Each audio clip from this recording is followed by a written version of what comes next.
Voilà, de retour dans ces 7e assises nationales des énergies marines renouvelables. On va parler d'impact sur la biodiversité. On a beaucoup parlé de planification. On a beaucoup parlé des marins-pêcheurs aussi. Alors ça tombe bien parce que nous avons en duplex Gérard Romiti, qui est le président du comité national des pêches maritimes et des élevages marins. On parle biodiversité avec l'un des 14 pilotes du réseau France Environnement, France Nature Environnement, Élodie Martini-Cousty, soyez la bienvenue. Merci. On va parler aussi, en gros, comment ça fonctionne, comment ça marche, parce que RTE, cette grande entreprise de transport d'électricité, est à la fois en amont et en aval de la production et de la distribution d'électricité. On en parlera avec Régis Boisjegrin, directeur exécutif des affaires maritimes de RTE. Régis, soyez le bienvenu. Merci, bonjour. Et puis je n'oublie pas, bien sûr, Brice Trouillet, qui est professeur des universités titulaire de la première chaire maritime à l'Université de Nantes sur la question de la planification et de l'espace maritime. Donc, monsieur le professeur, soyez le bienvenu. On va vous écouter avec beaucoup d'éclairage. Le tout, évidemment, sous la houlette et sous le questionnement et les regards du président Jean-Louis Bal, du président du CER, qui nous accompagne depuis ce matin sur ces 7e assises. J'aimerais, si vous le permettez, Régis Boisjegrin, commencer avec vous, parce qu'on a vu ces formidables projets à Saint-Nazaire en cours de développement, l'appel d'offres de Dunkerque, ce que nous disait la ministre Pompili, qui va se passer en Méditerranée. Mais pardonnez cette question de béotien, comment ça fonctionne quand on produit l'électricité en mer, qu'on soit une éolienne offshore ou flottante, ou qu'on fasse de l'hydrolien, comment RTE, qui est à la fois en amont et en aval, fait pour distribuer, accompagner cette électricité produite en mer? Alors, notre mission à RTE, c'est d'acheminer en temps réel la production pour qu'elle puisse répondre aux besoins de consommation sur tout le territoire national et même au niveau européen, grâce aux interconnexions. Donc en fait, il faut pouvoir raccorder les unités de production sur terre et en mer et permettre de garantir la fiabilité de cet acheminement pour que cette production puisse répondre aux besoins de consommation. Donc en fait, un raccordement de parcs éoliens en mer, c'est très simple, c'est un poste électrique en mer, auquel... Voilà, on voit ce visuel très intéressant. Auquel on va raccorder une liaison sous-marine qui va revenir vers la Terre. Là, on a ce qu'on appelle une jonction d'atterrage, qui est une sorte de gros domino, pour permettre la connexion entre les câbles sous-marins qui ne sont pas dans les mêmes technologies que les câbles souterrains terrestres. Et puis tout ça va venir dans un poste électrique à terre pour permettre l'acheminement quasi instantané de l'électricité produite là où on en a besoin. Alors RTE en charge le raccordement, et c'est la spécificité que vous évoquiez, depuis le début des projets, c'est-à-dire au moment où c'est l'État qui est maître d'ouvrage du projet, pendant les phases de débat public, pendant les phases de dialogue concurrentiel, au cours duquel on discute également les éléments de ce raccordement avec les candidats producteurs, parce qu'ils peuvent avoir chacun des spécificités ou des besoins ou des attentes par rapport à la manière dont ce raccordement va être réalisé. Et puis après, une fois qu'on est avec le producteur, là on rentre, si je puis dire, dans la vraie vie. Donc les études d'impact, la coordination des travaux et la mise en service des parcs en toute sécurité sur les bassins. Alors j'aimerais juste vous poser une question un petit peu pour lancer le débat finalement de la planification et comment on se projette. On a tous en tête évidemment l'horizon 2050. Quelles sont les hypothèses associées à l'éolien en mer, vu depuis, j'allais dire, votre poste de vigie en amont, en aval, qui est RTE? Alors, on est lancé en ce moment dans un exercice, dans un exercice tout à fait intéressant, puisque l'État nous a demandé de réfléchir au futur énergétique possible à l'horizon 2050. Et donc finalement, ce que montrent les différents scénarios qui sont en fait en cours de caractérisation, on n'en est qu'à la première phase, les scénarios avec les trajectoires associées seront présentés à l'automne. Mais ce qu'on constate, c'est qu'en fait, quelle que soit l'évolution du mix de production, et quelle que soit notamment la part de nucléaire qui pourrait aller jusqu'à 50%, il y aura besoin, dans notre mix de production en 2050, de beaucoup plus d'énergie renouvelable qu'on en a aujourd'hui. Ça vaut pour toutes les énergies renouvelables, ça vaut en particulier pour l'éolien en mer, dont on a vu qu'il a des bonnes propriétés, entre guillemets, c'est-à-dire notamment des propriétés en termes de facteur de charge. Avec une éolienne en mer, surtout si on arrive à la mettre loin des côtes, on peut avoir des parcs puissants, on peut avoir des vents réguliers, et donc du coup on peut avoir une production et un facteur de charge de l'ordre de 50%. Donc on constate, selon les scénarios, qu'on peut avoir entre 22 et 62 gigawatts d'éolien en mer. Donc on fait même mieux que Jill Dickinson qui nous promet 57 gigawatts à l'horizon 2050. Oui. Alors Gail Dixon, tout à l'heure, Gérard Romiti, vous êtes avec nous en direct. Vous avez vu ces images où on a l'air de pêcher tranquillement, où on peut même récolter des moules sur des fils tendus. Il n'y a pas plus de soucis que ça, Gérard Romiti, pour les pêcheurs. Il y a eu beaucoup de concertations. Tout va bien maintenant dans le meilleur des mondes, comme disait le philosophe Leibniz. Bonjour à toutes et à tous. Bon, j'ai pu entendre même la déclaration de la ministre. Bon, vous savez, nous, déjà, je veux dire que les pêcheurs ne sont pas opposés à l'énergie renouvelable au départ, nous sommes conscients.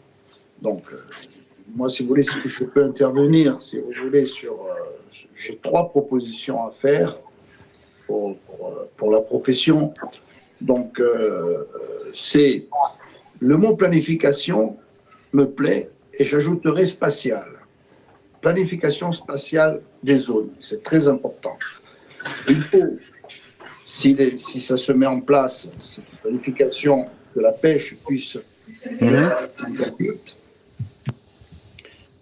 elle devra aussi comporter, si on change de coin, un surcoût de carburant, une concentration des activités sur des zones déjà de prélèvement. Donc, les problèmes de quotas, il est difficile pour les pêcheurs de sortir des zones éoliennes qui leur sont imposées. Donc, ce qui me semble très judicieux, après qu'on ait eu cette séquence où personne n'y est pour rien, c'est le Covid-19, on se prend le Brexit de plein fouet, donc les mesures de protection environnementale et le développement d'autres usages qui viennent nous impacter, la pollution terrestre bien sûr et marine, ainsi que le changement climatique. C'est quand même des points qu'il faut prendre en compte. Donc, dans cette construction, la co-construction, comment la profession la voit, enfin, en tant que président national, sur les projets avec les professionnels. Il faudra l'instauration d'un dialogue plus en amont possible et tout au long du projet, ainsi que le respect des engagements pris envers la profession. Ces dernières années, les pêcheurs professionnels ont rencontré des difficultés de dialogue, de prise en compte de leurs intérêts, ce qui a créé de fortes oppositions observées sur le terrain. Vous avez pu le voir, ça va recommencer la semaine prochaine. Oui, pour le parc, les manifestations, il y a eu Saint-Brieuc, oui, récemment. Oui. Voilà. Donc, alors que par exemple à Saint-Nazaire, il n'y a pas eu tellement de manifestations dès le départ.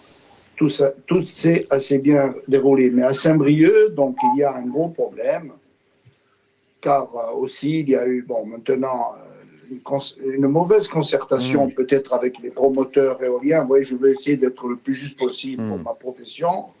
Et surtout, les engagements pris ne sont pas respectés. C'est pour ça que j'ai même fait des courriers aux différents ministres et au président de la République pour que le cahier des charges soit respecté. Mais président Romiti, vous mettez souvent en avant quand même les travaux de concertation qui ont été développés par le CER, par le syndicat des énergies renouvelables. Vous les mettez en avant pour dire qu'il y a une concertation solide.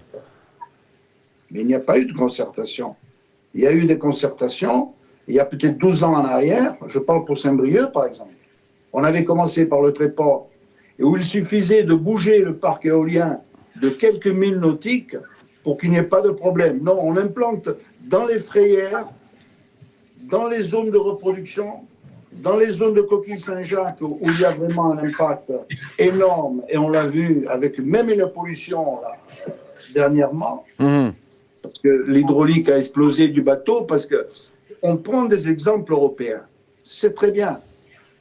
D'ailleurs, on voudrait les résultats. Parce que nous, les résultats qu'on a chez les Hollandais, il n'y a pas un poisson plat qui se trouve dans les parcs éoliens à pêcher pour les pêcheurs. Voilà les résultats qu'on a. Alors, les territoires ne sont pas les mêmes, les zones ne sont pas les mêmes, et on s'est aperçu que le granit breton était aussi dur que le granit corse. Et on casse les forêts, on n'arrive pas, et on explose le matos. On va bouger ici, je ne sais pas combien de blocs de récifs qui sont là depuis là des temps, de roches implantées, qui ont déjà toute une vie d'eau. Alors, le dernier point que je voudrais souligner dans le temps qui m'est imparti, c'est donner des retours d'expérience des parcs éoliens en France.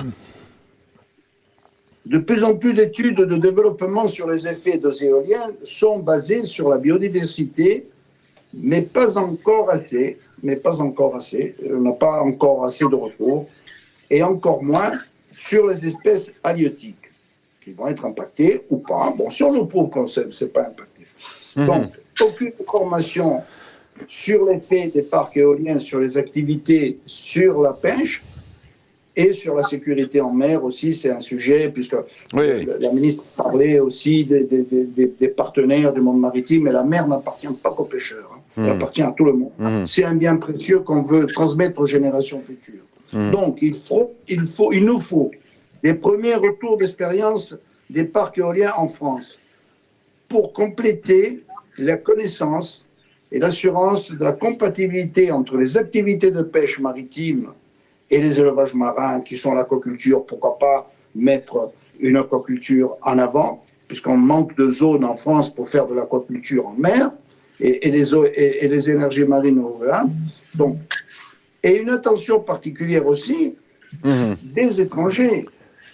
Parce que ce ne sont pas les meilleures informations que nous recevons des pêcheries par d'autres pêcheurs. J'ai entendu le représentant de la Belgique, c'était très bien. D'après lui, il y a du poisson à profusion. On peut faire, alors, il a bien spécifié des filets maillants ou des casiers, mais pas d'art traînant. Oui, j'avais commencé par ça. Président Romiti, vous restez avec nous, je vais revenir tout de suite après vous réinterroger. Élodie Martini-Cousty, vous avez vu, le président national des pêcheurs a commencé par dire le mot planification l'intéressait. Quand même, le mot planification intéressait. Avant qu'on parle d'impact sur la biodiversité, parce que c'est évidemment des sujets majeurs de France Nature Environnement, est-ce que ce mot planification, il vous semble essentiel et central quand on parle du développement des énergies marines renouvelables ? Non seulement il est central, mais aucune activité industrielle comme les énergies marines renouvelables ne peut être développée sans une bonne planification. Mais c'est aussi le cas des autres activités existantes et historiques du milieu marin. Les zones de pêche ne sont pas n'importe où, en fonction des différentes filières de la pêche. Le transport maritime aussi, les routes de la mer existent, la plaisance, les zones de plaisance existent, les zones d'extraction de granulats existent aussi. Donc pour les EMR, c'est évident, et toutes les autres activités, qu'il faut une planification qui soit en même temps parfaitement travaillée en amont, et c'est le rôle des documents stratégiques de façade et des conseils maritimes de façade qui sont au nombre de 4 sur nos façades. Il faut qu'elle soit financée, cette planification, et avec un timing, comme l'ont dit plusieurs interlocuteurs, à la fois dans le temps, avec la PPE, la programmation pluriannuelle de l'énergie, et dans l'espace. Et dans l'espace, c'est bien les zones de vocation maritime et donc les DSF qui devraient être opérants. Mais pour planifier au niveau de l'État, il faut des moyens, il faut des ressources. Alors, pour planifier au niveau de l'État, il faut des ressources, mais il faut aussi des instances de concertation. Alors nous, les associations de protection de la nature, et particulièrement FNE, on a été à l'origine de la création de ces instances de concertation, par exemple comme la CNDP.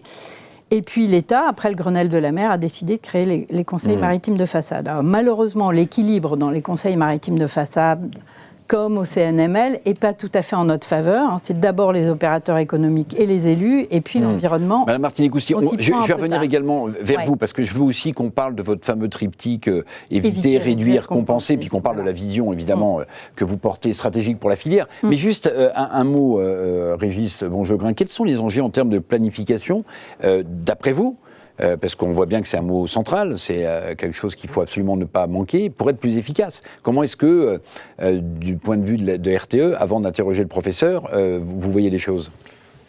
Nous, on est confrontés à une tendance d'accélération du développement des parcs éoliens en mer, et je le disais tout à l'heure, d'éloignement des côtes et d'augmentation de leur puissance. Et ça, mécaniquement, comme on fait la plateforme en mer et qu'on fait les câbles de raccordement vers la Terre, ça veut dire que le coût du raccordement, il va augmenter. Et donc, il faut arriver à le contenir pour préserver globalement la compétitivité économique de la filière. Et donc, pour le contenir, la planification peut être un vrai levier, parce que la planification, elle va nous permettre d'examiner les bonnes structures de raccordement. J'ai l'habitude de dire, les premiers parcs, on les a raccordés en peigne, c'est-à-dire qu'on a fait un câble et une plateforme en mer pour chaque parc.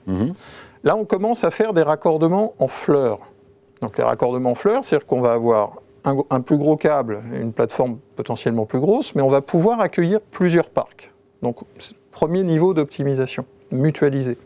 Et puis, probablement qu'on sera amené à l'avenir, parce que les sites d'atterrage propices, les sites d'atterrage, c'est les endroits où on fait la jonction entre la terre et la mer. De domino. Voilà, le domino. Ces sites d'atterrage, c'est pas facile de trouver des sites d'atterrage propices.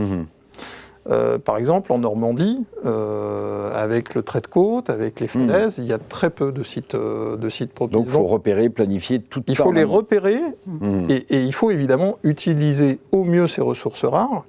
Et donc ça veut dire probablement à l'avenir ce que j'appelle moi des raccordements en collier de perles. Ah bah c'est de plus en plus collier joli. De perles, c'est-à-dire les fleurs, c'est un collier de perles, oui, bon. Oui, alors ça ne veut pas dire que c'est plus cher. Non. C'est juste une image, mais ça permet de partir d'un site d'atterrage, d'adresser 2, 3 plateformes en mer, et puis de revenir. Jean-Louis Bal, un mot, vous nous écoutez avec beaucoup d'attention. Planification, il faut une planification plus souple. Quand on écoute le représentant d'RTE, c'est quoi? C'est la solution? La planification, elle doit effectivement être souple. On ne va pas figer une planification jusqu'en 2050. Néanmoins, on a besoin de cette planification, qu'elle soit flexible au fil de l'année, parce qu'il y a des informations nouvelles, des retours d'expérience qui peuvent faire évoluer cette planification. Les retours d'expérience, on va commencer à en avoir, et je pense que c'est extrêmement important qu'on continue le dialogue à la fois avec les organisations non gouvernementales et avec les pêcheurs. Je voudrais revenir une minute sur ce qu'a dit Gérard Romiti tout à l'heure. Nous n'avons pas les mêmes retours d'expérience aujourd'hui sur les différents parcs en cours de construction. Donc je pense qu'on doit continuer le dialogue que nous avons déjà avec le Comité national des pêches et donc confronter un peu ces retours d'expérience, et notamment sur l'impact des travaux sur l'activité de pêche. Alors, Cédric Lebousse a bien expliqué tout à l'heure à quel point, en France, on essaye de concilier à l'intérieur des parcs les activités de pêche, en tout cas pendant la période d'exploitation. Pendant la période de travaux, c'est un peu plus compliqué. Mais donc, avec l'orientation des rangées d'éoliennes, etc. Donc, je pense qu'on fait beaucoup d'efforts, et c'est un de nos soucis, pour concilier les intérêts de la filière éolienne et de la filière pêche, à laquelle, moi, personnellement, je tiens beaucoup. Et je pense qu'on peut avoir la même démarche avec tout ce qui est impact sur l'environnement, déterminer les zones qui sont les plus sensibles et donc à éviter. C'est un dialogue qu'on doit continuer à avoir. Et j'ai dit bien un dialogue, c'est un peu plus que de la pédagogie, de l'explication. c'est vraiment une concertation où on écoute chacun les points de vue de l'autre. Merci Jean-Louis Bal. Alors Brice Trouillet, merci d'avoir patienté un petit peu. Vous êtes professeur à l'université de Nantes, je le disais, première chaire sur la planification de l'espace maritime. Quand on écoute l'intervention tout à l'heure du président Romiti, du président national des pêches, et qu'on entend aussi la réponse de Jean-Louis Bal du CER, on voit bien que cette planification, si je devais résumer, c'est un processus fastidieux, long, où il y a des discussions, où il y a des conflits, où il y a des impacts sur la biodiversité, on va en reparler. Vision théorique, mais aussi vision pratique, monsieur le professeur, de la planification. Oui, alors effectivement, déjà je vais commencer par vous remercier pour l'invitation à participer à cette table ronde. Et puis effectivement, pour répondre à votre question, la planification, alors d'ailleurs il y a différentes formes de planification, j'y reviendrai très brièvement. C'est une chose qui est très complexe, on l'a déjà vu à travers les différentes interventions qui ont eu lieu. Ce que j'ai envie de dire en premier point, c'est que déjà ça nécessite d'avoir une vision large, puisque ici, là, dans le cadre de cette table ronde et de ces assises, évidemment, on parle de l'énergie, mais la planification de l'espace maritime doit prendre en compte, par exemple, la stratégie européenne pour la biodiversité, doit prendre en compte le développement des infrastructures portuaires et du transport maritime, doit prendre en compte la filière pêche, le tourisme, tout ça se faisant dans un contexte post-Brexit qui a été déjà rappelé, puis aussi l'accompagnement finalement de filières qui vont émerger dans les mois, dans les années à venir. Donc bref, forcément, cette vision large, elle impose une certaine complexité, donc je pense qu'il faut aussi pas mal d'humilité avec le premier point qui en est plus, c'est qu'il faut donc chercher à articuler la planification de l'éolien avec la planification plus générale de cet espace maritime. Ensuite, le deuxième point que je voulais aborder, c'est que là aussi, en termes d'humilité, ce que ça renvoie, c'est que finalement, on a besoin d'agilité, on a besoin de pouvoir adapter assez rapidement les choses. Et ça peut se faire, ça ne peut se faire qu'à travers notamment une adhésion de toutes les parties prenantes ou à tout le moins une participation active de toutes les parties prenantes. Alors, cette participation active, elle est travaillée notamment autour d'un concept autour duquel on peut mettre pas mal de guillemets, mais qui émerge actuellement, c'est la question de l'acceptabilité. Et l'acceptabilité, qu'est-ce que ça met en jeu quand on regarde la littérature qui est consacrée à cela ? Ça met en jeu d'une part la légitimité sociale, alors le fait justement d'engager les différentes parties prenantes dans les processus. Ça engage deuxièmement la question de la crédibilité, et donc la façon avec laquelle l'information va circuler. Et ça engage aussi la question, troisièmement, de la confiance, c'est-à-dire d'une certaine façon accepter d'être vulnérable à un certain nombre d'autres approches.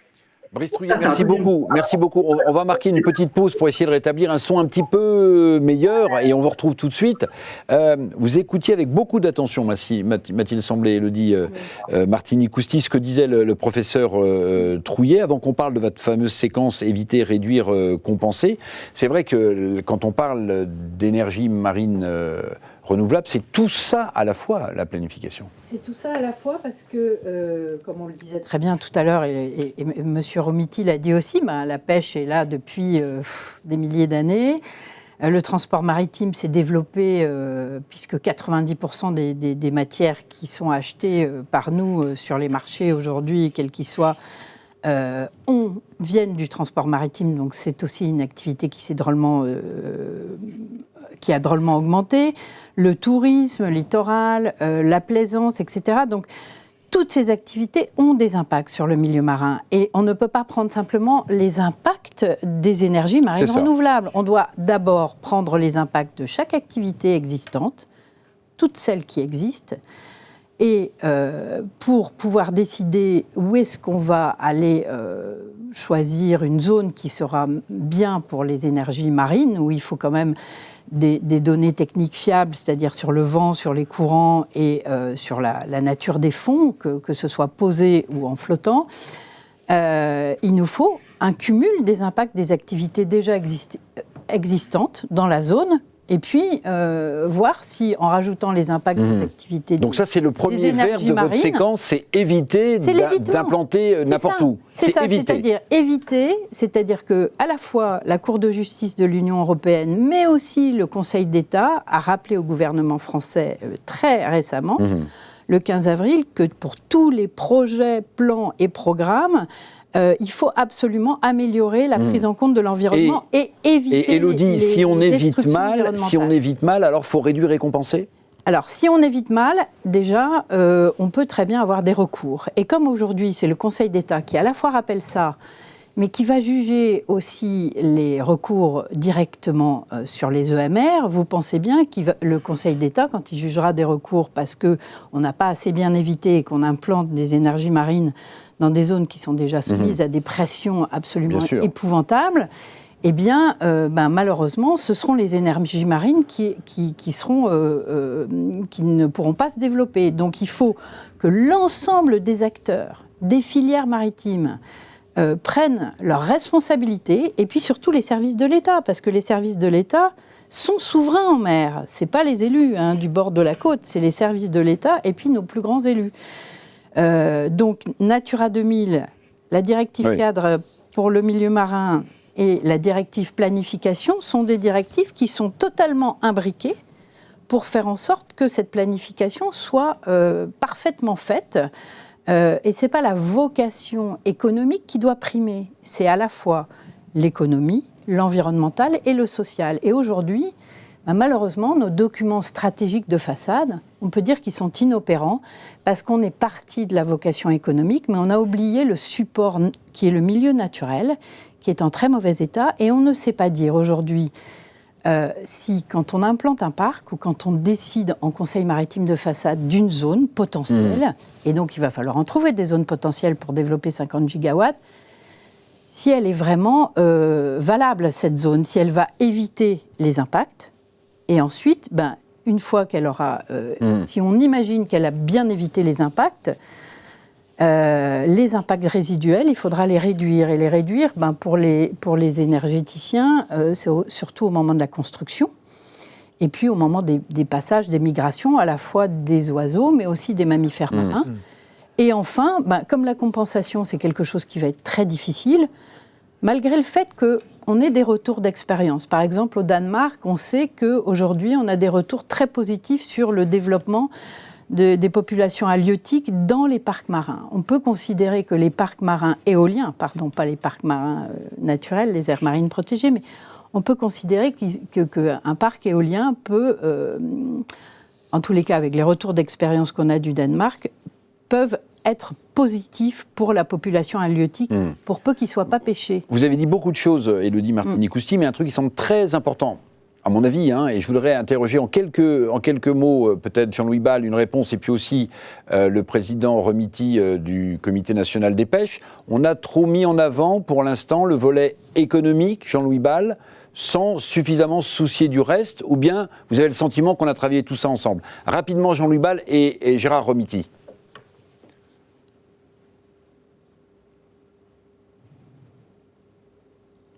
Il active son micro. Là, il faut que... On ne vous entend pas, Jean-Louis Bal, parce que votre micro doit être fermé. Exact. Voilà. Vous étiez déjà lancé. Il est fort probable qu'on peut certainement améliorer la prise en compte des effets autres qu'économiques, donc les impacts sur l'environnement, pour une raison simple, c'est que l'environnement en mer, on le connaît assez mal, et que exploiter donc les retours d'expérience autour des parcs qui sont aujourd'hui en construction ou en développement, c'est quelque chose d'important, parce que les maîtres d'ouvrage de ces parcs ont mené des études très approfondies sur tous les impacts, que ce soit sur la faune, la flore, sur le milieu halieutique, etc. Et par ailleurs, on a, comme l'a souligné la représentante de FNE, on a des retours d'expérience des autres pays qui ne sont pas nécessairement applicables exactement à la situation française, mais par lesquels on peut déjà retirer un certain nombre d'enseignements. Et donc, ce qu'il faut faire aujourd'hui, c'est dès maintenant, et c'est prévu, organiser donc les retours d'expérience. On a aujourd'hui des parcs qui sont en construction. C'est la phase la plus délicate au point de vue de l'impact sur l'environnement. Et donc, il faut organiser avec les différentes parties prenantes, dont les pêcheurs, dont les organisations non gouvernementales, la concertation autour de ces retours d'expérience. Gérard Romiti, quel est votre point de vue? On a trop mis en avant, comme le disait Madame Martini-Cousty, le volet économique au détriment du reste, ou bien vous avez le sentiment quand même que ça progresse et que les choses vont dans le bon sens? Non, si vous voulez, je suis en phase avec ce qui a été dit, mais le volet économie bleue n'a pas assez été mis en avant pour moi. Donc, le volet économique de la pêche, vous voulez dire? Le volet économique de la pêche? Non, de la pêche, pour ce qui me regarde, mais en tant que président responsable comme je le suis, je suis obligé de tenir compte de la manifestation qui a eu le 19, là encore, il y a quelques jours, de 400-500 personnes. À Caen? À Caen. Oui. Celle de Saint-Brieuc aussi, il faut en tenir compte. Et j'ai demandé, et je signe, et je me resigne encore, de stopper les travaux, puisque là, on va aller à un affrontement. Alors, j'essaye mais je dois aussi tenir compte de ma base qui me montre des informations et de ne pas perdre la confiance. Il y a un problème, il y a l'économie de l'énergie, bien sûr, mais il y a l'économie bleue. Quand je parle d'économie bleue, c'est tout le monde maritime, tous les partenaires que nous avons. Donc, Élodie a dit aussi, il y a les transports. Bon. Mais pour être assez bref, ce qui est difficile, c'est qu'aujourd'hui, je tiens à vous le dire, pas moi, Gérard Romiti, personnellement, mais les comités régionaux que je représente ont perdu la confiance qu'ils ont donnée il y a quelques années en arrière. Donc, il faut faire... Alors, je sais très bien que c'est difficile de faire un arrêt. Alors, est-ce que le lieu d'implantation est fait par rapport, et là je me tourne vers RTE, où ils vont passer leurs spaghettis, là, je ne sais pas, le plat de spaghettis, vous allez le passer. Est-ce que vous faites les implantations par rapport au plat de spaghettis de vos fils ou par rapport à des décennies de pêche? Et arrêtez de nous prendre des exemples dans le Nord. Il y a un problème de culture déjà. Il y a un problème de culture. Merci Gérard Romiti. Alors Régis Boisjegrin, en élargissant un peu la question, je ne vais pas reprendre la métaphore du plat de spaghettis, mais qu'est-ce qu'aujourd'hui RTE peut faire pour l'environnement précisément? Comment est-ce que vous prenez, ou pas d'ailleurs, suffisamment à bras-le-corps ces enjeux liés aux questions d'environnement? Parce que ce serait ballot quand même de mettre en place une énergie renouvelable décarbonée et d'avoir des aspects environnementaux qui seraient négatifs. Absolument. Déjà, on finance 10 projets de R&D dans le domaine de la biodiversité marine pour mesurer les impacts. On ne le fait pas seul d'ailleurs, on le fait avec l'ensemble de la filière, avec France Énergie Marine, qui est une compétence reconnue dans ce domaine, pour mesurer les impacts de nos installations, de nos ouvrages électriques en exploitation. Et les premiers résultats, puisque c'est jamais des études définitives compte tenu du peu de retour d'expérience qu'on a, mais les premiers résultats sont quand même plutôt encourageants sur la coexistence entre nos ouvrages et la biodiversité marine, avec ce que vous évoquiez, c'est-à-dire ce qu'on appelle des effets récifs ou des effets réserves, c'est-à-dire que finalement, dans certains endroits, ça peut même plutôt renforcer la ressource halieutique que la faire fuir. Après, il y a la question de l'organisation des travaux, qui sont effectivement les moments les plus perturbants. Et là, c'est pareil. À chaque fois qu'on organise un chantier pour tirer un spaghetti, si je reprends l'image de Gérard, en fait, on fait des études de turbidité, on fait des études de bruit. Évidemment, on va positionner ces travaux à un moment qui n'est pas un moment de reproduction d'espace. De frayage pour les poissons, ou de pêche à la coquille Saint-Jacques. Exactement. Voilà. Donc ça, c'est le fameux réduire, parce qu'on ne peut pas tout éviter. Et sinon, on compense, on peut reprendre le triptyque de France Nature Environnement. Sinon, si on réduit mal, on peut compenser avec autre chose? Évidemment qu'on compense. Enfin, quand on empêche une activité de pêche parce qu'on a besoin de passer avec nos bateaux, effectivement, il faut compenser, il faut indemniser. Et on le fait d'ailleurs en toute transparence avec les comités des pêches sur la base de données objectives sur l'activité. Très rapidement, Madame Martini-Cousty. Alors attention, la séquence éviter, réduire, compenser, elle est dans la loi. Elle est dans la loi, elle n'est pas pour les pêcheurs, elle est vis-à-vis de l'environnement. C'est-à-dire que là, il y a une compensation pour perte d'activité, ça regarde, je dirais, l'État. Et ça ne devrait pas se faire juste entre RTE ou les développeurs de parcs éoliens et les pêcheurs, parce que c'est quand même, on est sur le domaine public maritime. C'est l'État qui devrait gérer ça, et c'est ça le problème, c'est que si vous voulez, aujourd'hui, l'évitement, la réduction et la compensation, c'est inscrit dans la loi depuis 1976, rappelé dans la loi biodiversité de 2016. Mais vous, Élodie, quelle vision stratégique vous portez pour l'ensemble de la filière ? Eh bien, moi, ce que je porte pour l'ensemble de la filière, avec l'ensemble des associations... De votre point de vue ? De France Nature Environnement, qui travaille sur les parcs éoliens depuis 2011, qui challenge d'ailleurs à la fois RTE, mais des porteurs et des entreprises d'énergie maritime renouvelable. En permanence, on est dans le dialogue avec eux pour qu'ils montent en gamme et en compétences environnementales. On demande surtout à l'État de prendre ses responsabilités. C'est-à-dire que l'État, aujourd'hui, n'assure pas une opérationnalité effective des documents stratégiques de façade, qui sont mous et qui ne sont pas opposables. Or, toute activité et toute grandes activités industrielles qui nécessitent des investissements doivent avoir une vision, et Jean-Louis Bal l'a très bien dit, de moyen et de long terme. Plus on aura cette vision, mieux on prendra compte les impacts et on pourra les anticiper. Mais l'État français n'a plus les moyens, ainsi que ses services dans les ministères, d'assurer cette C'est-à-dire qu'on manque de personnel au ministère de la Transition écologique, c'est ça que vous voulez dire ? Bien sûr, c'est le ministère qui a été le plus dégraissé ces dernières années. Tout le monde parlait d'agilité en disant oui, donc les manque de moyens durent trop longtemps. Et une responsabilité de l'État qui n'est pas suffisamment...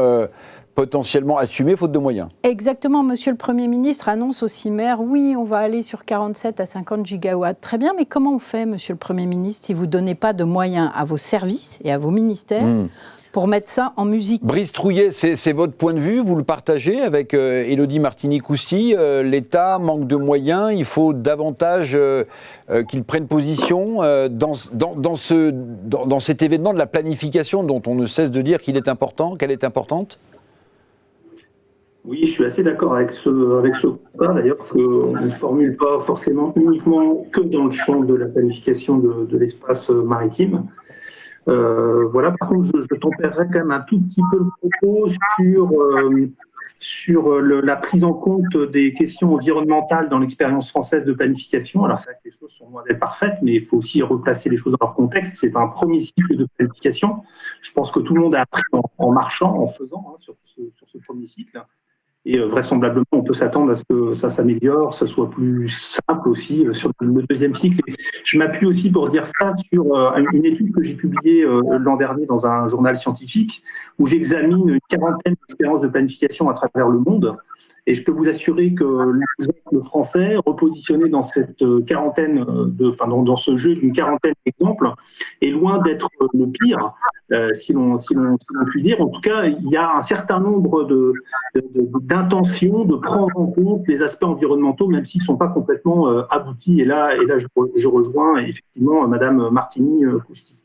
Par contre, j'ajoute très rapidement quand même aussi une petite chose sur la planification, parce qu'on en parle beaucoup, et tout à l'heure, M. Romiti, il a ajouté un adjectif qui me semble essentiel, il a parlé de planification spatiale. Je pense que dans les discussions qu'on a, en fait, il faut distinguer deux niveaux de planification. Il y a une planification qui est plus stratégique, de l'ordre de qu'est-ce qu'on veut faire en réalité, et une planification qui est plus spatiale, et donc qui signifie où est-ce qu'on va effectivement réaliser ce qu'on a l'intention de mettre en place. Aussi bien sur la planification stratégique, je pense que l'horizon 2050 ne pose évidemment aucun problème, aussi bien d'ailleurs comme l'a précisé M. Bal, pour la planification spatiale, figer les choses à horizon 2050, ça présente quand même des complexités, des difficultés, on ne peut pas nier là-dessus.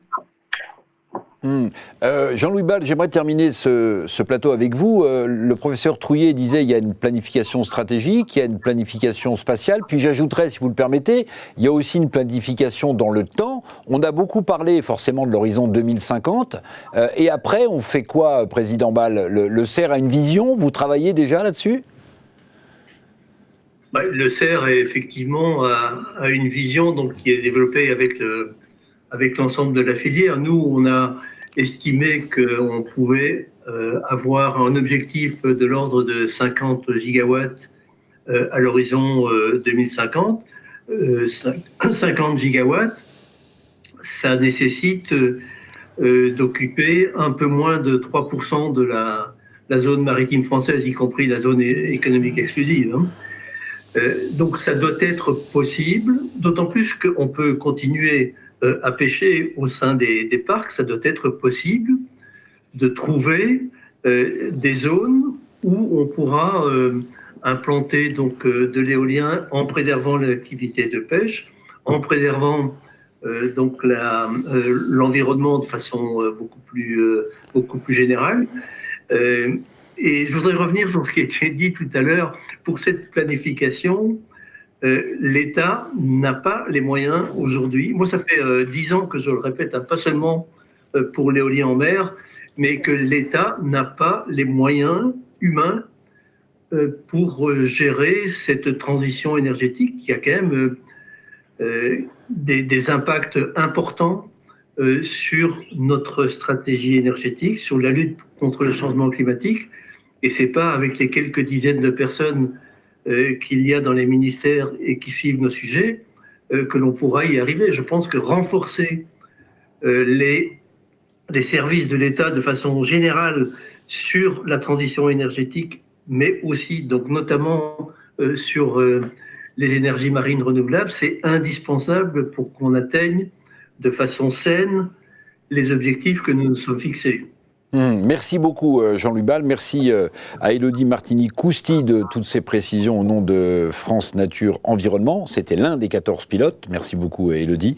Merci à Régis Boisjegrin, directeur exécutif des affaires maritimes d'RTE, au professeur Trouillet qui je crois était avec nous à distance depuis Nantes, puisque sa chaire, la première du nom, est à l'université de Nantes.